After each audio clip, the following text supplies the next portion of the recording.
How you doing? Mr. DJ back. Gonna put up some more videos for my 70s YouTube channel tonight. And outsourcing Billboard's Hot 100 the week of April the 3rd, 1971. Going into the spring of 1971. That's one of my favorite periods. The Spring of Toasted Marmalade for Tea by 1010. Emerson, Lake and Palmer's Lucky Man. DOA by Blood Rock. I remember hearing that a lot during that era. Also Proud Mary by Ike and Tina Turner around the spring of 1971. And this song by a group called Dusk, Angel Baby, a lost 45, didn't make the top 40 at the number 66 the week of April 3rd, 1971. Dusk was a group, basically studio group, female studio group that was assembled by two record producers, male record producers. Hank Me Dress, formerly of the Tokens. Also Dave Appel, it's A-P-E-L-L, I'll just pronounce it as Appel. Dave Appel was the leader of the house band at the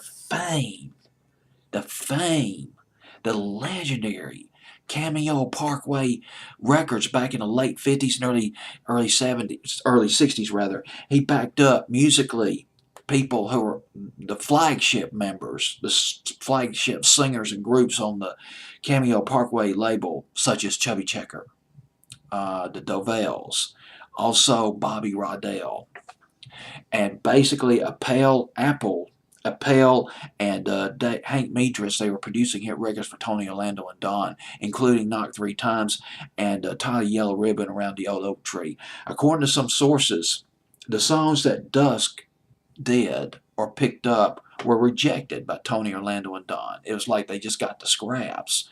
And scraps, in some ways, they were the songs. Dusk had cut 3 records: Angel Baby, I Hear the Church Bells Ringing, and the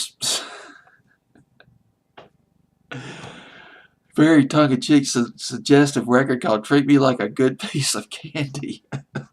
Not exactly top 40 fare, but none of these songs made top 40 on Billboard's Hot 100. I got to do a little bit more research on Dusk. It's been my understanding that Tony Fine and Ellie Greenwich, two prime songwriters back in the 60s and early 70s, were once in this studio band, but don't quote me on that. Tony Fine, she sang on the song Sugar Sugar with Ron Dante. She also co-wrote the song Groovy Kind of Love, but that's kind of beside the point. The point person that seems to be in this group is Peggy Santi Grayer, and I'm probably mispronouncing her last name, Santi Gruer, former lead singer of the Angels, My Boyfriend's Back. She sings on this record. She was offered a job. She was offered a place to tour as a backup singer with Tony Orlando, but she turned that down. Well, here it is at number 66, the week of April 3rd, 1971. This is Angel Baby, Dusk. It peaked at 57. Billboard's Hot 100. It was on Hot 100 for 9 weeks, which is not too totally bad.